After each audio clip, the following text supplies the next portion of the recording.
This is the Monday Morning Quarterback, another original multimedia presentation from NorthJerseySports.com. Brought to you by the Bergen County Education Association. Bergen County Public Schools work because the BCEA works with you.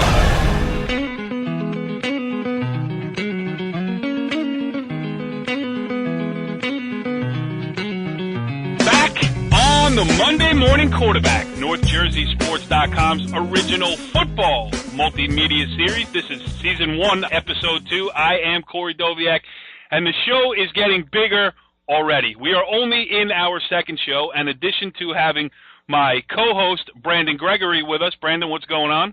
How you doing, Corey? Doing well. I'm looking forward to this show, and because of our NorthJerseySports.com Football Insider. It's a term that I borrowed from the now defunct Sports Time program that I used to appear on.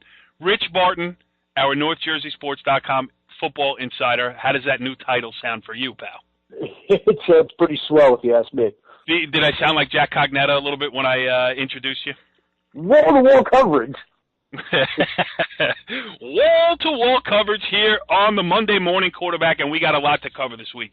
First, let me set up what's going to happen on this show. We're going to do our scores of interest. We'll take a look back at what happened in Week 3 or Week 4, depending on if they started 0 week, but this past week of football action, games that popped out to us. Then, earlier, Rich and I had a chance to do an interview with Queen of Peace head coach Robert Kearns. The Golden Griffins improved to 2-1 on the season with a shootout win against Becton on Saturday that Rich Barton was there to cover.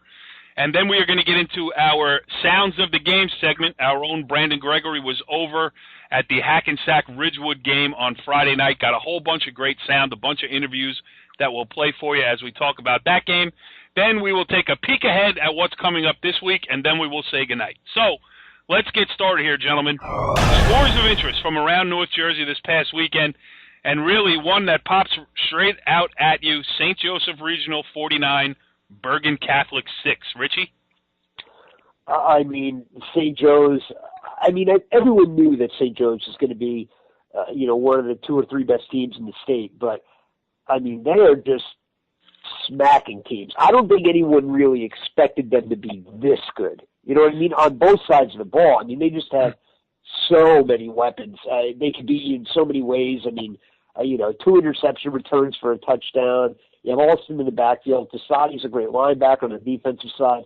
They could just beat you in a multitude of ways. And, they're going to be really, really, really tough to beat this season. Yeah. Now, on the other side of it, Brandon, when you look at it here, Bergen Catholic, Don Bosco, St. Joe's, we've gone over it a zillion times. It's been all over the place that they wanted desperately to get out, to be able to get out and go play an independent schedule, really, and still be a part of the fold in the NJSI to play for state championships, which is an understandable goal, all of that type of thing. But you look at it here, Bergen Catholic has done that. They're now 1-3.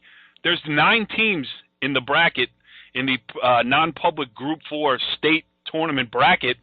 Is it possible that Bergen Catholic might be on the outside looking in? Well, it appears to be that somebody's going to be on the outside looking out of the outside looking in, out of the Big 4 that we're used to seeing out of Joe's, Bergen, Bosco. And the team that's coming on in now that has a chance is DePaul. So we just have to wait and see. It's still early in the season. And the thing that I would like to see moving forward as far as the Catholic end of football is see how, my word for this week is punch, counter punch. I want to see how Bosco and Bergen recover from being punched by the respective teams that they played this past weekend. It's going to be interesting. And DePaul is a team that's coming out of nowhere, and they shocked Bosco this past week. But they're a good program, and it's starting to come around. And all footballers, as far as the Catholic schools are concerned, in my opinion, this is my open dialogue towards it. It's like all of it. It's it runs in cycles. So certain teams are going through a cycle right now, and we'll see how things work itself out, Corey and Rich. Yeah. Well, let's look at this public, the non-public Group 4 state bracket. All right, you got Paramus Catholic. We'll mention them. Big winner, 44-10 over St. Ignatius of Ohio. They're 4-0. They're in the playoffs. We know that. Defending champion. St. Peter's Prep. Big game this week with Bergen, which we'll touch on later, but they're 4-0. They're going in. With the schedule they play in the HCIL, They're not going to have a problem. St. Joe's Metuchen, 3-0. They're in. St. Augustine Prep, 3-0. I don't know much about them other than they have one of the greatest nicknames of any team in New Jersey athletics with the Hermits. St. Seton Hall Prep, 3-0. Then you get down to here, Paul VI is 2-1, but they're behind Bergen Catholic on power points. And Don Bosco Prep also is at 1-3. Notre Dame is 1-2, and they have 13 power points, but they got some games to play where they can pick some things up here. So, it's going to be a game of musical chairs, 8 seats, 9 teams. It would really be a story if either Bergen Catholic or – it's already a story that we're talking about it, but it would be even unbelievable if one of those two were not included come state tournament time. That would be crazy. But let's continue around – oh, go ahead. And you have to remember that, if you're under 500, PowerPoints only play, a certain, factor in all of this because, say Notre Dame is – 4-4 after the 8 games, and they're way behind in power points. But if Bergen Catholic's 3-5, Notre Dame jumps them. Yeah. No, it's true. Strength of schedule is a lot when it comes to football up in this end of New Jersey. North Jersey football, and I think a lot of people will agree to it. There's probably some of the better football played in the state of New Jersey. So that may be helpful to Bergen at the end, Bergen or Bosco at the end, but right now, present date, with what's happening, so they're getting kind of beat up right now. But the key to it, like we said, and we all agree to this, is that let's see how they can recover from getting punched. So, let's see how they counter now. That's what makes Campanelli and Toll such a great coach, is their ability to recover from blows that are being given to their teams right now. Absolutely, but I'm just peeking ahead at Bergen Catholic's schedule here. St. Peter's Prep at DePaul, Friendship Academy, a team from Washington, D.C., at Don Bosco Prep, and at Paramus Catholic. And the 8th game of the year would be at Don Bosco Prep. That might be, really fighting for a lot more than we're used to seeing those teams go for state championships. They might be just fighting to get into the state playoffs. That's right. All right, so let's continue on the path here. Some other ones that I had jotted down as games that certainly worth mentioning from the past weekend. Northern Highlands improved to 2-1 with a 21-13 win over Paramus. And Paramus, Dan Sabella has done a great job rebuilding that program, and I think a lot of talk around Highlands that they were going to be improved. To beat a team like Paramus, which might be a gatekeeper, to see if you're really a good team, and Northern Highlands handled that task. That's a good job by the Highlanders. Most definitely it is. Northern Highlands has a second-year quarterback that's coming back, and he's doing a good job running their offense up there. And that's really the key. I think the person that controls the ball the most is the key to the team. And obviously with the quarterback that they have there, he's doing a good job leading them towards their upcoming game against Ramapo, which is going to be an excellent game next Friday night. Hey, don't give away our looking ahead section, Brandon. We're going to peek at that. Not at all. Another one here, and just because Richie will accuse me of being a homer, Old Tappan 21, West Milford 0, and it is important to mention just because Old Tappan now 3-0 on the season. Richie, what would you like to say about Old Tappan? I know you love me. What can I say that you guys haven't already said about Old Tappan? Why would I even talk about Old Tappan ever? Probably nothing, and we would like to send a shout-out to Kristen Runza, who was our first guest on the opening edition of Monday Morning Quarterback last week and did a great job. We talked about DePaul beating Don Bosco. Ramapo with a 45-20 win over Eastside last week, and Ramapo, defending state sectional champions, back now, 3 games in, 3-0. Drew Gibbs really has it rolling up at Ramapo.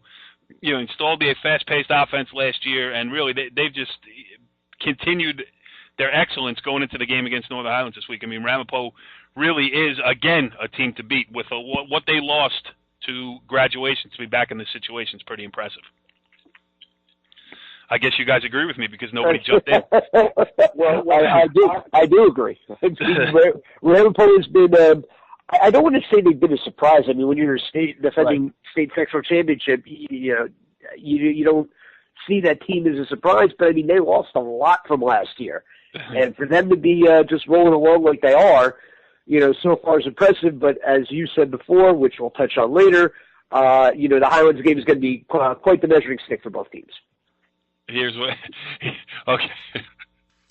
The thing about Ramapo. Like you had mentioned, Coach Gibbs. Coach Gibbs is consistent, and he maximizes the talent that he has up at Ramapo. And he gets the most out of the kids year in and year out. So Is it kind of unexpected this year? I would say kind of, sort of, not really, because he's a very good coach, and he has his teams prepared year in, year out. And, his record and obviously the amount of Hoop 3 titles that he's won speaks volumes for Coach Gibbs and the rest of the coaching staff up at Ramapo High School. Absolutely. Another one, and Brandon, you and I talked about this game last week, both just at Riverdale 46, Dwight Morrow 21. Dwight Morrow, game you covered last week, got to 2-0. Was really feeling its oats there. The confidence was building and the community behind them. Riverdale was 0-2 going into that game, and it was, a nice story versus desperation, and desperation won out this time. Yeah, because we talked about that earlier. At the end of the show last week, that I want to see how DJ Nymphius was going to be able to get Riverdale ready to play, with his resume also coming from Glen Rock at Riverdale present date and time, you knew that he was going to have his team prepared. And like Coach Barry said, he knew that Riverdale was going to be ready. But the key to anything is to see now that Inglewood is 2-1 and Riverdale is 1-2. How do you, like I said in reference to the Bergen Catholic and the Don Bosco, how do you punch, counter punch? And that's really the big thing. Now, we saw what Riverdale did. We saw their counterpunch. Now I want to see what Inglewood does, Barry's counterpunch. And that's going to be the key, because, something to go 9-0, 10-0, whatever it is during the course of the season is a difficult thing. I think losing is a good thing sometimes, because it brings the kids back and you can get them refocused, Corey and Rich. Yeah, absolutely. Yeah, the thing that jumped out at me is Riverdale scoring 46 points. Yep. I mean, Riverdale is not the not known for being an offensive juggernaut. They're a team, yep. They're a team that, they like to, generally like to run the ball, like to play good defense, good special teams. But really the key has been the senior quarterback, Pat McPartland, for them. He's been rock solid. Even in the losses, he's played well. And for him to carve up the Englewood defense like he did, I think that's a huge step in the right direction for a team that I think is going to get in the playoffs and be a factor once they get in. Yeah, I mean, the 0-2 record was a little bit deceiving because of who Riverdale lost to in the first two games. I mean, it wasn't chump change. They were playing a tough schedule right out of the box. So looks like they got their ship righted. And again, yeah, Rich, I agree with you 100%. I would not be surprised at all to see Riverdale make a run in the state playoffs. Next game we'll talk about it further, but Queen of Peace 49, Beckton 39. Rich Barton, the world's greatest Queen of Peace fan. Is that correct? Oh, they're awesome. No, they're. I'll tell you what, they're a fun team to watch, no doubt about it. Yeah, we'll save it for Robert Kearns, who will get on here shortly.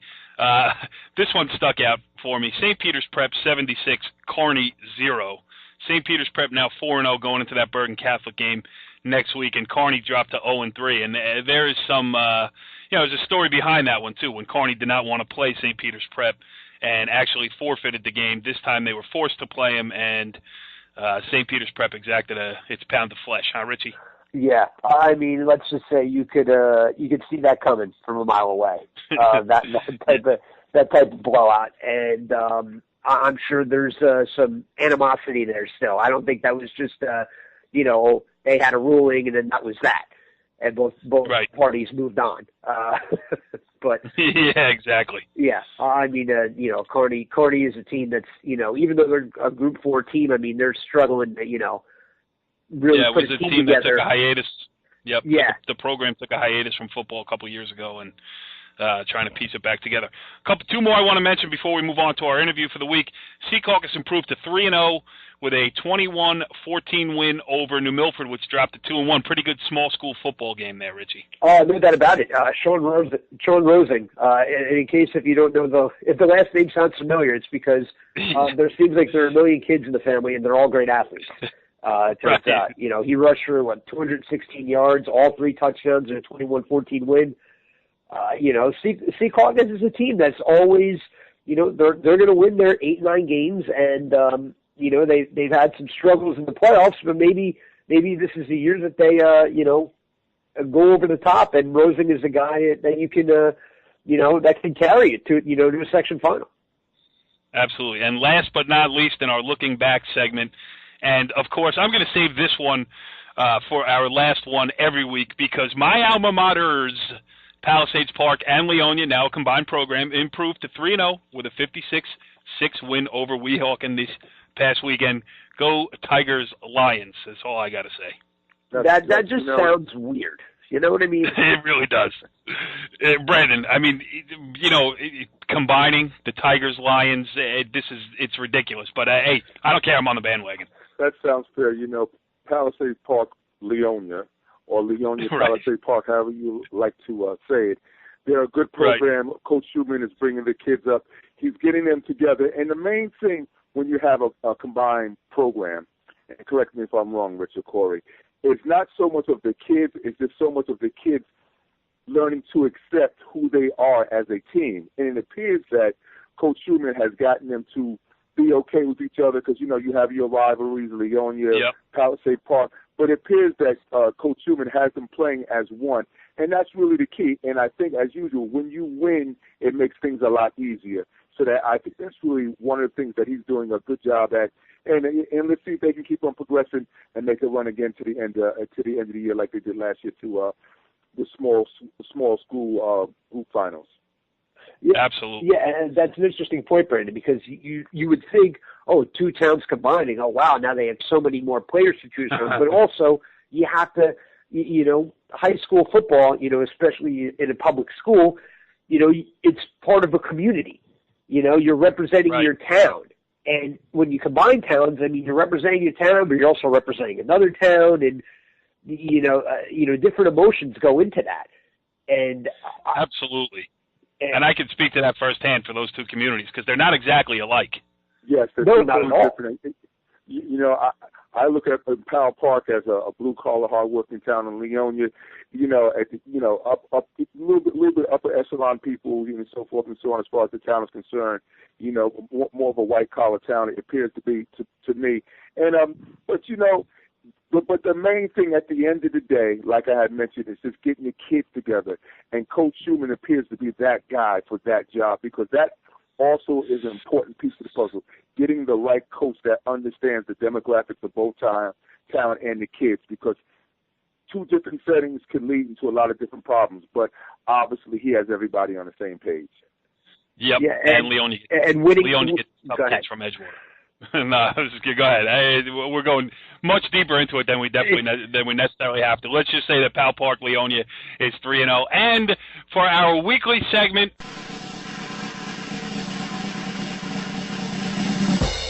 our irrelevant game of the week, the Absegami Braves defeated Mainland 27-20 this past weekend. All right, boys, let's move on to our interview with our special guest this week, a guy who's doing great things down at Queen of Peace. They're off to a 2-1 start after beating Becton, a game that was covered here on NorthJerseySports.com. He is Queen of Peace head coach Robert Kearns. Coach Kearns, thanks for joining us here on the Monday Morning Quarterback. Thank you. And I'm going to hand this interview over to Rich in just a second here. I mean, he was at your game yesterday against Becton, so he can get more into some specifics about yesterday's game. A good win for you. But just give us the state of the union on Queen of Peace football here. It's nice to see that the Golden Griffins are back and challenging. Looks like you guys are right in it here. Everybody left us at the door. We're going to close. We're going to do this. This school is more vibrant than it's ever been.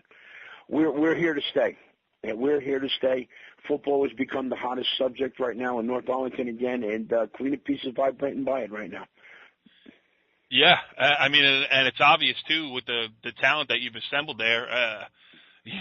Again, your running back yesterday was crazy. But just talk about, the turnout, the support for the program. I mean, how hard is it now? I'm a Palisades Park kid myself, so I remember Queen of Peace. I played them when I was in high school, and it just seemed to me at the time, and even in the recent past, a bigger place. Now it's kind of on a different level. But how about that change? You know what I mean? Where some of these parochials, such as Bergen Catholic, St. Joe's, Bosco, we know about them looking to go out and play these national schedules. Different ball of wax for teams like Queen of Peace, like St. Mary's, who will play each other next week in a game that we probably should cover. Correct. The big thing about it is that we once were competitive with the little Boscos and the Montvales, and we beat them at one time. We have gotten back to that now because there's been a big change in administration. Our principal and Monsignor are behind this program 100%. They're behind the school. They're behind everything that makes Queen of Peace go. And, and it starts with sports. I mean, you're vying in a Catholic school, and it comes down to sports, but academic also. We found a real good balance between that. And when our principal Monsignor gave us to go ahead to, let's try to make this the best it possibly can be, it's taken off from that point on. So using sports to bring academics, using sports to bring students in so that they can take advantage of the academics down there. Sure, without a doubt. Queen of Peace is guided by some of the best teachers around, which they're unknown. Which they are unknown, and that's a big problem. But we're finding out now. A lot of people right now are reaching out to us right now. Right now we're a small school. It's a great opportunity if you're a good athlete. You can play immediately here. You go to them big schools. You wait till you're almost a junior to get on the field. Right now in Queen of Peace, if you could play as a freshman, and we do start a couple freshmen on special teams, and we insert them on defense and offense, you're going to play right away here. Well, let's talk about what's going on the field. Richie, go ahead. You were at the game yesterday against Beckton, a 49-39 win. Listen, let me tell you something. Now, Kevin Monahan, the senior tailback for Queen of Peace, if you haven't watched him yet, you should really get out and take a look at him. He is electrifying. And the thing about him is that not only, you get quick backs, you get fast backs, some are one or the other. Not only is he both, but he is so hard to bring down. Coach, talk about what a joy it is to coach a kid like that. And he's a good kid, too. He comes back to the huddle every time smiling. And I never coached a nicer kid, but I never coached he's the best football player running back Queen of Peace has ever seen. I can't understand why colleges weren't on him from his junior year on. This kid's a Division I football player, end of the story. If all you have to do is watch him. He's a highlight film. All he does is just outside of amazing. You know what? Great players make great coaches. You know what I'm saying? I flip him the ball, and there we go. There's no teaching this. What he has, you cannot teach. You cannot teach it, okay? And he's just at another level. He's a sensational, and I mean sensational young man. Keep going, Richie. Yeah, I will. Two things that jumped out at me. Obviously he had a gigantic game, 450 some odd total yards, 300 yards rushing, five touchdowns, but he's also a good defender. But the thing I noticed was your offensive line. Yes. And, while he, it's kind of a great balance because sometimes they make mistakes and he could just make up for them. But at other times when your offensive line is going, your offense is just really, really hard to stop. We just, when we took the program over, we went back to an old route. I used to be the powerlifting coach at Queen of Peace High School. And so when we got back there, we went back to the powerlifting routine. We were in a weight room 3 days a week. The linemen bought into it, and these guys just take guys off the ball. We're led by our right guard, our captain, Ojo Bubatundo. Okay, he's number 64. He probably is the best lineman in the county. And I know I'm going to go on I don't want to put a zero on his back, but this kid is sensational. And the other 4 guys that spell him, including the tight end, they're good players. They're big, strong players. We got back to old Queen of Peace roots. And by going in the weight room, by being big and strong, we're moving people off the ball. Our fullback had over 100 yards yesterday also, too. And he's the quiet guy that goes unnoticed. He gets them tough yards on 32, 4th and 1, and that's Tyjer Jefferson. But like I said, our offensive line, they're close. They bought into the powerlifting routine. And like I said, it's just been marvelous, from day one. And they're so unique. It's the most unique offensive line in the county, too, because you got Bravo who just blows people off the ball. You have, a 6'6", 350-pound guard and Peter Worthing, and then you have a center, Martinez, who's like 5'7" and 180 pounds. It's like they're like Mutt and Jeff. It's what. But Jesus, it's a tough kid. So the ability for them guys to be big and strong, and Jesus pound for pound, if you go into the powerlifting thing, might be the strongest kid on the offensive line. So that's the thing that people don't realize. But Jesus anchors that offensive line. The smallest kid basically anchors our offensive line. He makes all the calls. He has all the tough down blocks that enables Bubba and Pete to do what they do. Coach, you're very welcoming here to Rich Barton. He hasn't covered a Queen of Peace football game probably in 5, 6, 7 years. He goes down there one day. He sees your running back get over 400 total yards, and now he is the biggest Queen of Peace fan. He called me yesterday after the game. He's like, You got to see this kid from Queen of Peace. We got to have the coach on the Monday morning quarterback. Queen of Peace, Queen of Peace, Queen of Peace. so from a North what can I say? Yeah, from a North Jersey. That's okay by me. I like to talk too. But I mean, so it really it is an eye-opening circumstance when you get down there, and you guys are toiling in a little bit of anonymity now. Yeah. Goals. I don't know what your goals are for the season. Have you talked to the kids about what you're trying to get done here? Our goal is, make yourself the best possible player you can be. Make yourself the best possible student, because when this thing's all over with, you got to fall back on your education. I says, and make sure, and we have to have a good time doing this. Hey, listen, we work hard. Of course, coaches are going to get on you. I says, but if you don't enjoy going through this process, and if you don't get nothing out of it, and if you don't learn a life experience, then I didn't do my job. I'm not about a win and a loss. I hate, I'm going to say this. Whether we're 9-0 or 0-9 don't matter to me. My thing matters is that what they do after this is over with. The game's 48 minutes. I'm in it no matter how I've ever coached for the rest of their lives. I mean, I got guys calling me back from college. I christened, this kid, went to weddings over here. And so that's the thing that's important to me, is that when they finally are in their 30s and their 40s, hey, coach, we learned a little bit here. Coach, I'm doing pretty good in life. I didn't quit. That, to me, is what coaching means to me. And that's what Coach Board just taught me. Wow. Go ahead, Richie. Concerns moving forward, defensively, it was a kind of an interesting game because you came up with some big plays when you needed them, but there were drives where Beckton just, whether on the ground or through the air, there were some drives where they just moved the ball down the field without much resistance. How much of a concern is that? With the teams you have coming up? Very much so. We got a little bit out of our defensive scheme. We're a base 3-4 team. We thought they would be a threat in the air, and they were more of a threat on the ground to us. The ground basically opened up their aerial attack. Is basically what happened there. So we're going to make a few adjustments. And we'll be back solid, but it is a concern for us right now. It is a concern for us. We played too much man coverage yesterday when we should have been just in a 3 deep zone. That was our big blunder yesterday. How about now? While Rich was getting to cover you yesterday in the entertaining game that it was, I was over in Woodridge. I saw St. Mary against Woodridge, and not really that entertaining. 58-0 St. Mary. They're rolling. They were 3 or 4 deep in the backfield by the time the game was over, and they look pretty good too. And it's interesting that you guys will play each other next week. And really, for all the hype about St. Joe's against Bergen Catholic this past weekend, and this is really a nice little parochial school rivalry here. Kind of the old school parochial approach where that same type of same issues that public schools have with trying to get kids out and these type of things here. I know I'm sure the recruiting budget isn't that high over there at Queen of Peace either.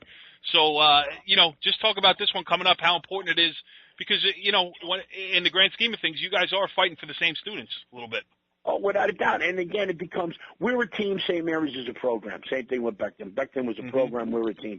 We have to get to the point where we're a program. Every game holds a significant thing. And this week, and our team's going to be this week, I said, now we're vying for somebody that we might see in the States. You want to get to this level year in, year out, we have to beat this team. We have to beat this team. We don't want to be competitive with them. We have to beat them. Right.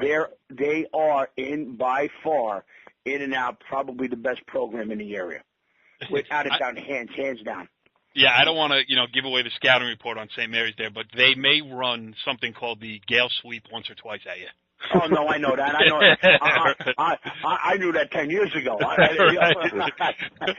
It's pitching down, blocking, away we go. I mean, I know that, So, and listen, and when you do something good, you just keep doing it. I mean, it's like I'm not going to stop giving the ball to number 5 either. I mean, that's no secret. I'm not going to use him as a decoy. Right. Go ahead, Richie. Another thing I was going to say about the offense is, obviously, you're going to try to get the ball in Monahan's hands as often as possible. But again, with Jefferson, with Kevin's brother Keith, and I'll tell you what, what goes unnoticed it goes unnoticed easily when you have a kid get 450 total yards, but you have a solid senior quarterback in Anthony Villano who just, seems to command the huddle. He's very poised. He makes the right decision. Just talk about having that kind of senior leadership and what that means to your offense. To get to the point where we got to get to, we had to become a three-headed monster. We had to. Now, I got the two big guys in the backfield that can pound you. Sooner or later, you're going to have to throw the football. And Anthony, and I'm going to say, is probably the most purest passer that Queen of Peace has ever had. This kid is a dynamite. He stays in the pocket. He makes some great reads. Yesterday, he came into his own. The reason why I understand why we won the game, Kevin Monahan. We won a game because Anthony Villano threw the ball and it opened it up. That was it, right.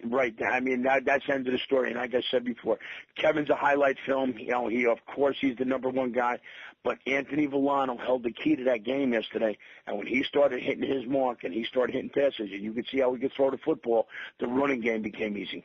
Yeah, because you can't pack the box against him. No, and that's what was happening.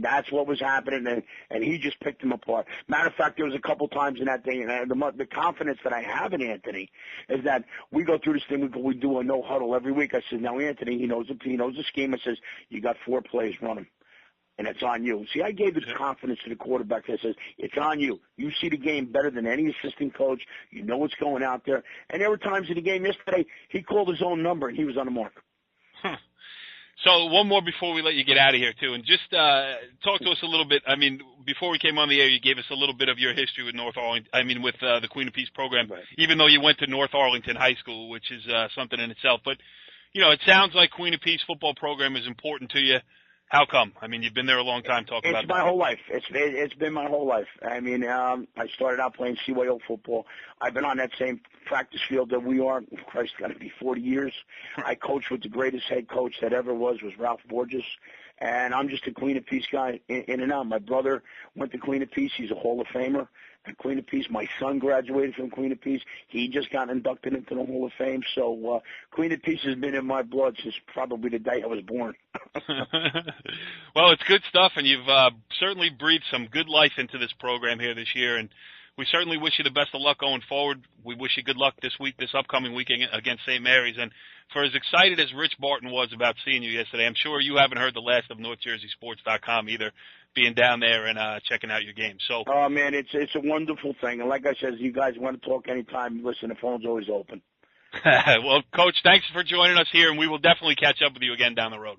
All righty. Well, definitely interesting stuff, Brandon. I don't know how much you got to hear of that interview with Queen of Peace head coach Robert Kearns, but I'm sure you could certainly tell that he's all fired up down there in North Arlington. Yeah. It appears that he's getting that program back up to where it's going to be a team to reckon with this year.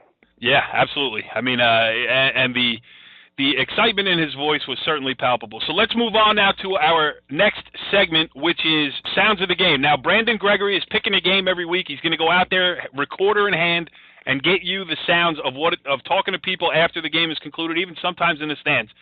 So he was at Ridgewood's 49-21 victory over Hackensack on Friday night. Ridgewood improved to 3-0. Hackensack fell to 2-2. But, Brandon, two contrasting styles in that game. As we know, Chuck Johnson, the longtime Ridgewood head coach, he loves the wing tee, and they run it well. They run it very, very well. I mean, they're probably one of the more consistent programs. And one of the key factors in now that we're talking about Ridgewood is that their junior program, all the way through up to the high school level, run that offense.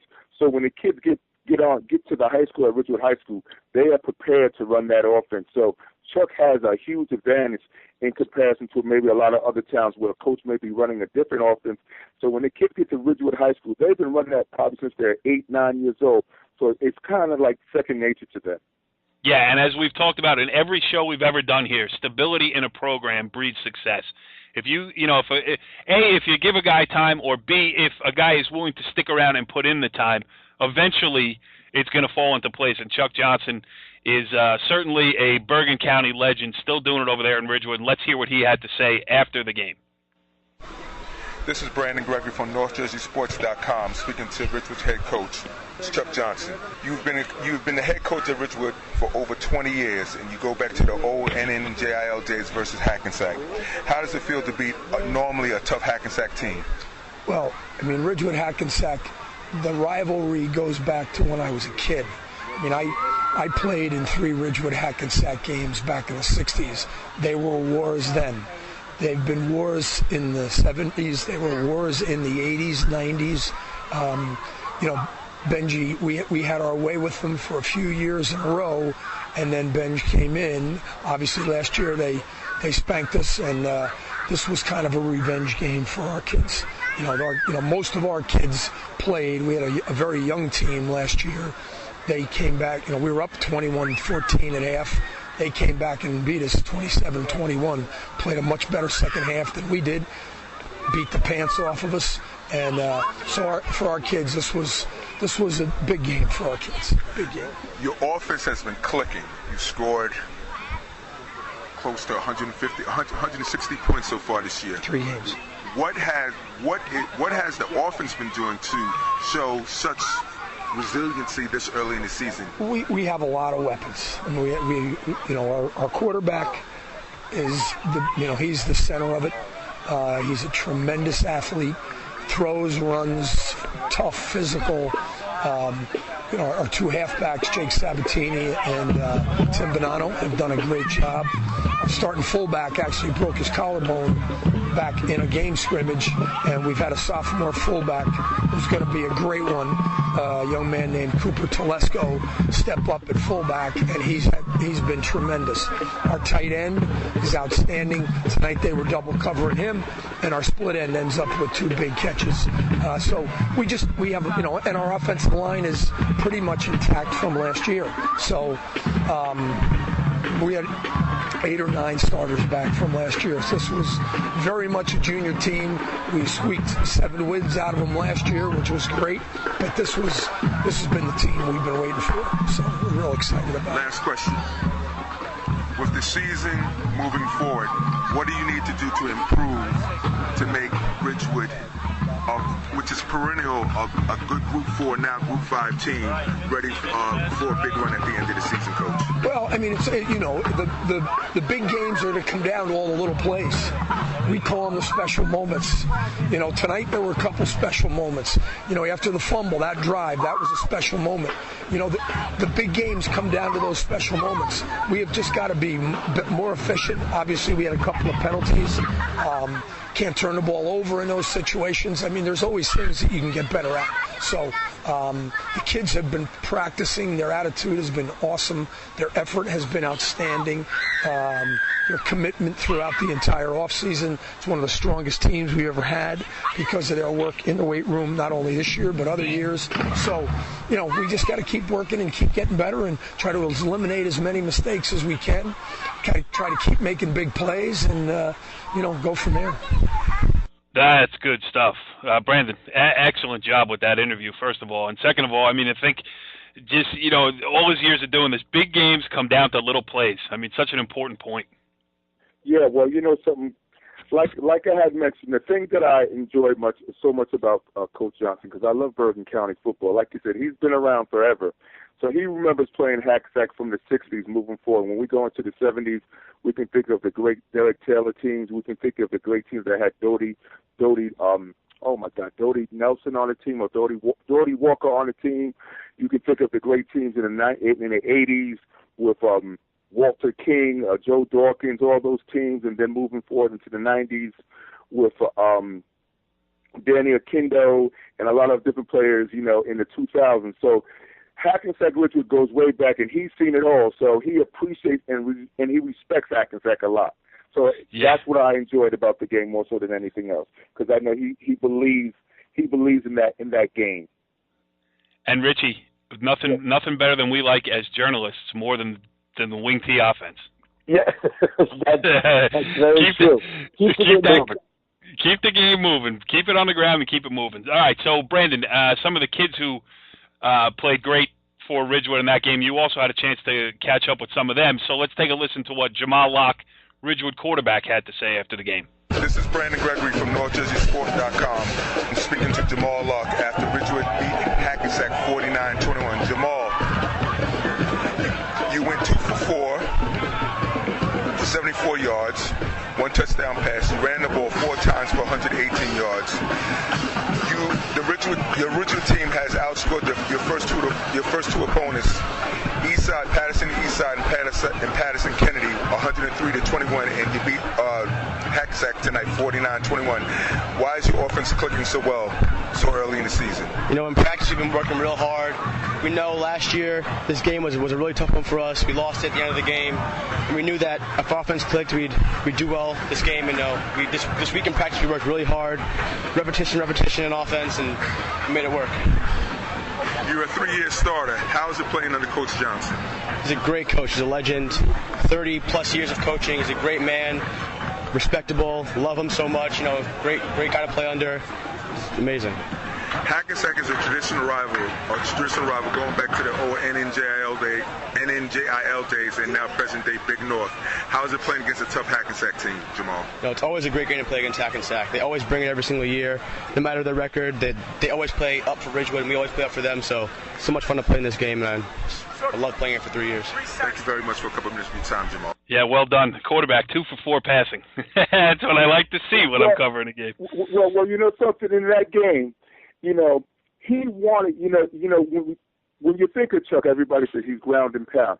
He wanted to pass the ball more. But, for example, Hackensack scored and made it 21-14. The Hackensack kicks the ball into the end zone, get the ball at the 20. Very first play, he runs the ball. Tim Bonanno goes 75 yards down at the 5-yard line. So a lot of times when we say, well, Chuck's 3 yards in the collar of dust, yeah, but this game, I call this game big plays.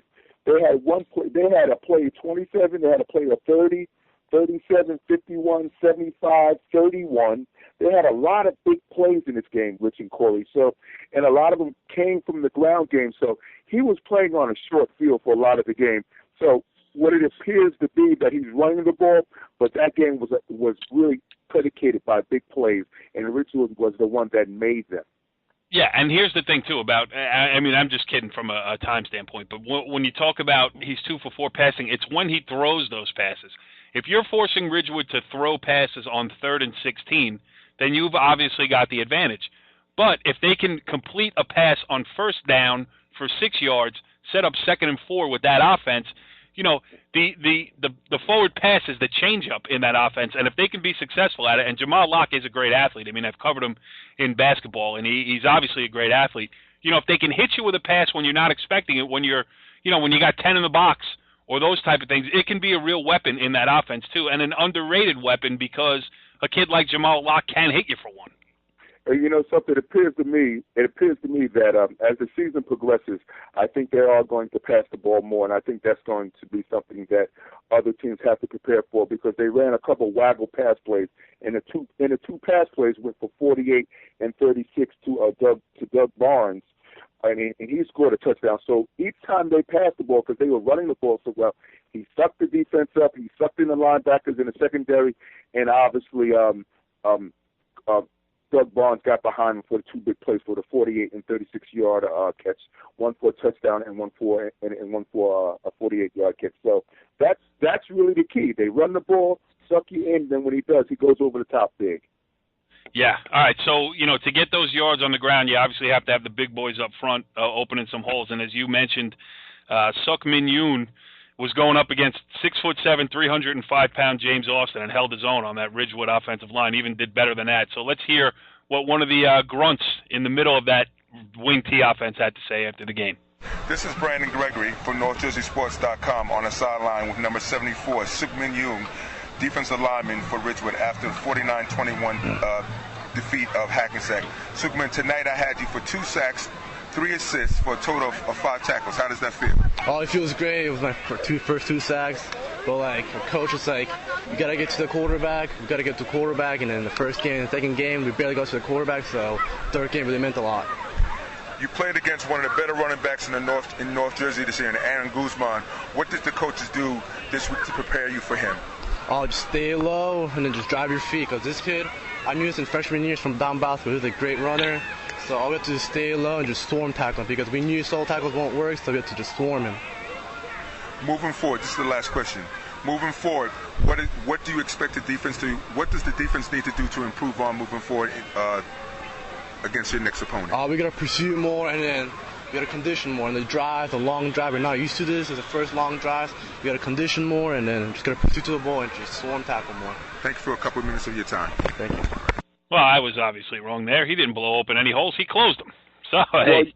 Well, you know something. He played both ways, so you know. Okay. You're absolutely correct. So you know they did it both. They did a good job. And the guy that he was playing against, he was a legit 6'7", 305, James Austin, so number 73, and he did a good job. He had good leverage on him because Suk Min Yoon is only 5'11". So you know, leverage did play a big key in what he was able to do, and they did a good job. The whole defense did a great job. Owen Smith and all the other kids did a great job on Friday night for Ridgewood. And Richie, admit it, that's the first time you've ever heard me made a mistake on a NorthJerseySports.com multimedia presentation. I think it's the first mistake you've ever made in your life. I mean, I thought you were, you're just perfection, you know, on and off the mic. I mean, I'm just flabbergasted. I can't believe what's happening right now. Yeah, it really, you know, my perfect record has ended here. All right, so that's the Ridgewood point of view. On the other side of it, you know, there's a winner and there's a loser. Benji Wimberly, the Hackensack head coach, I mean, he's turned Hackensack back around. We don't have to make any apologies for him. He's got a great resume. All the great players that he coached at Paramus Catholic and the great things he did. That's what I meant, at Patterson Catholic before that school closed down in Passaic County. And he's back now. Hackensack is back, and I'm sure they're going to bounce back from this loss against a very good Ridgewood team. So let's hear what Benji Wimberly had to say.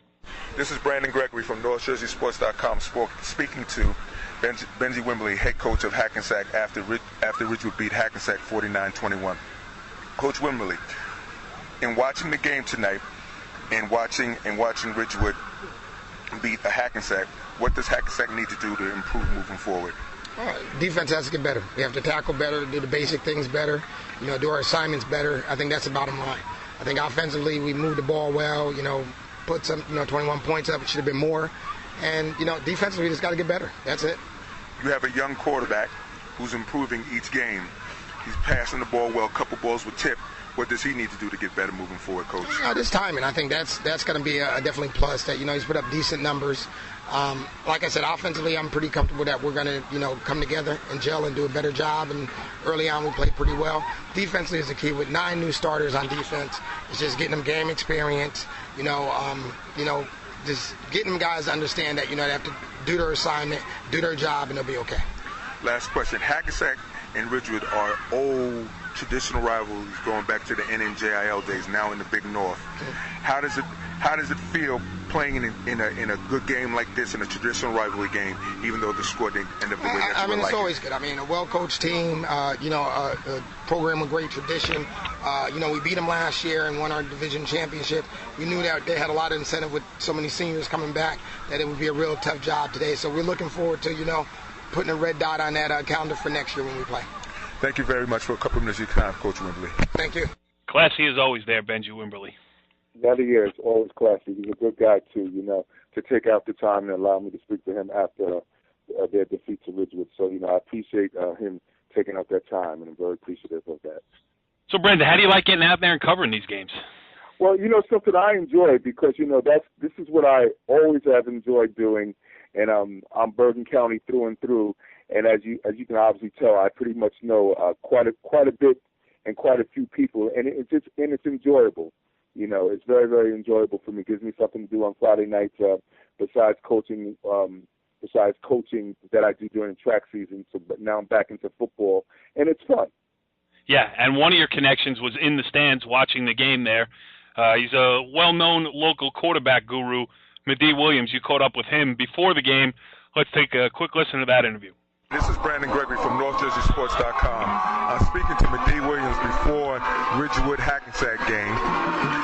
Medee, who are you here to see tonight, Medee? I'm here to watch Jamal Locke from Ridgewood, in addition to potentially Zanal Aga for Hackensack.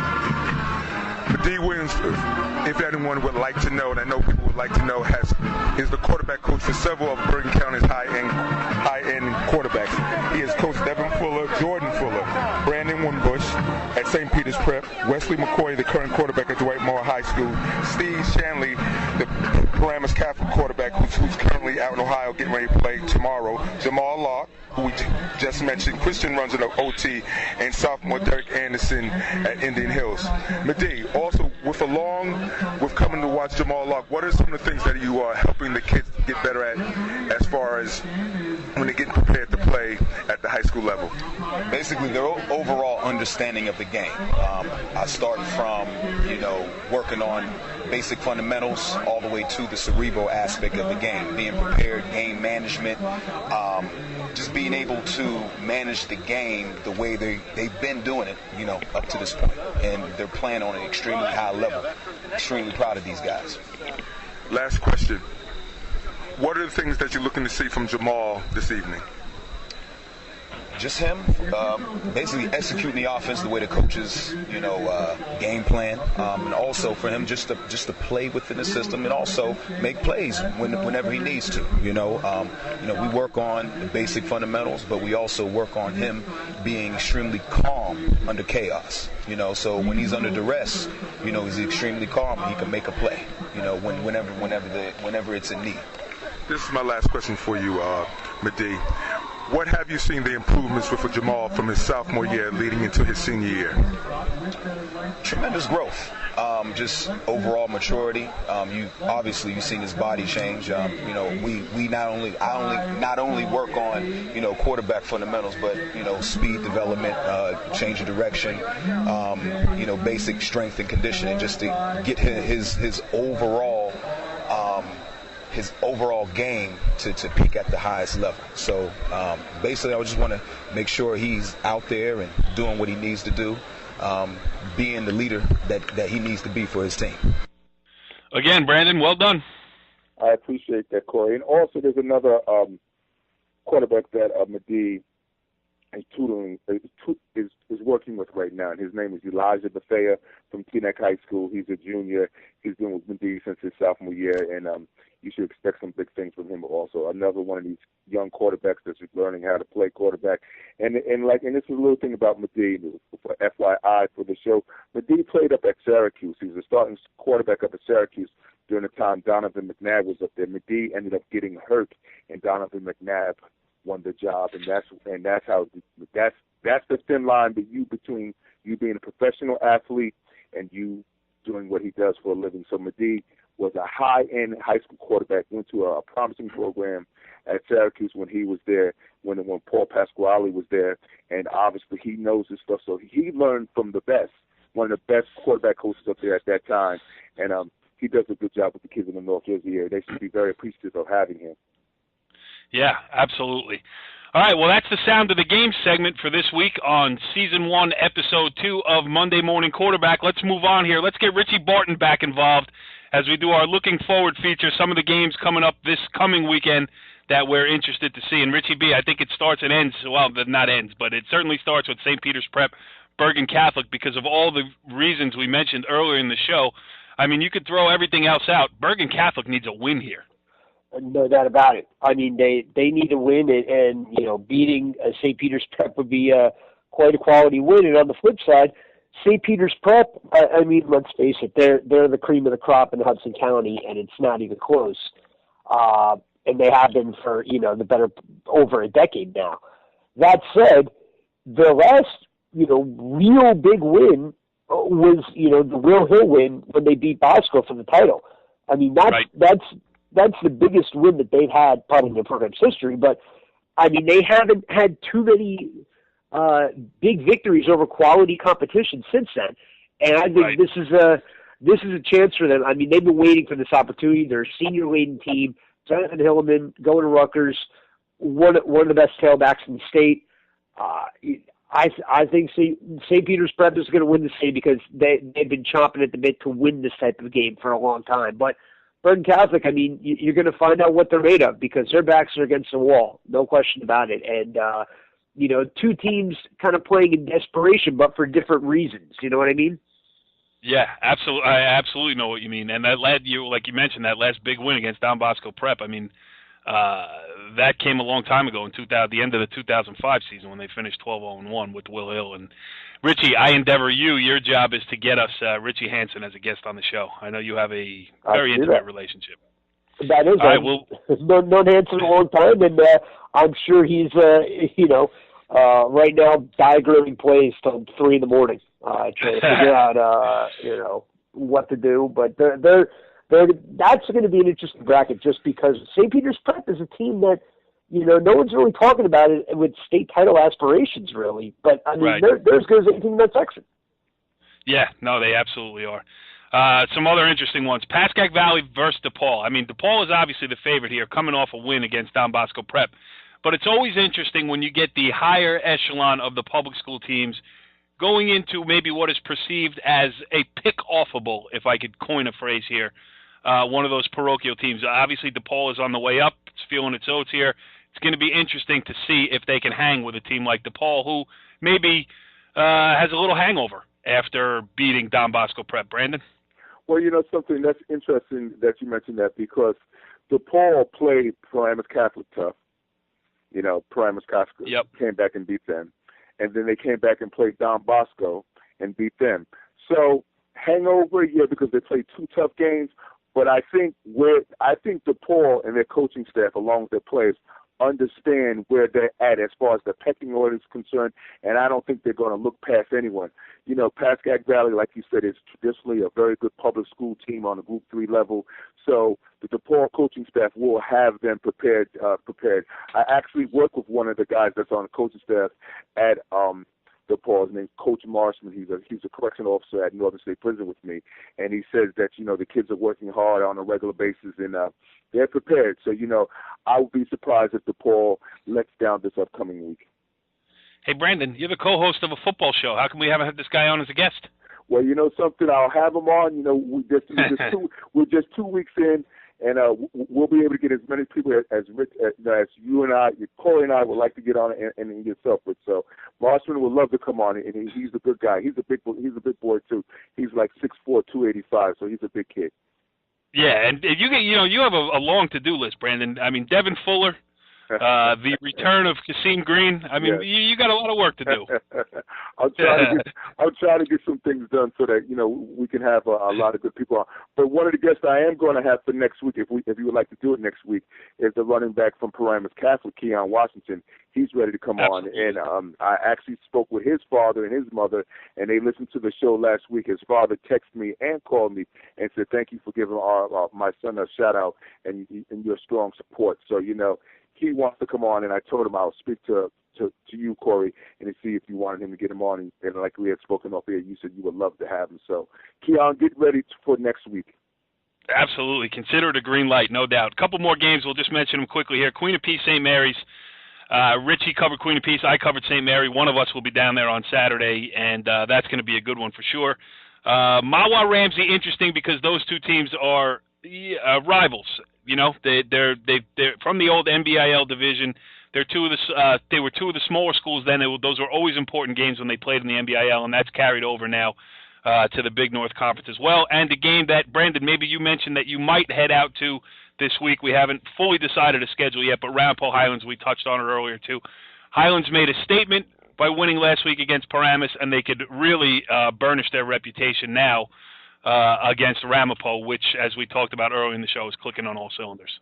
Yeah, that's going to be a tough game, and if Northern Highlands can figure out a way to beat a Ramapo team, I think that will be like you said, a statement game. And I think games like that are games that carry much momentum for a team moving forward. So I think that could carry them towards bigger and better things as the season progresses. Monday Morning Quarterback, Season 1, Episode 2 of NorthJerseySports.com's original multimedia presentation.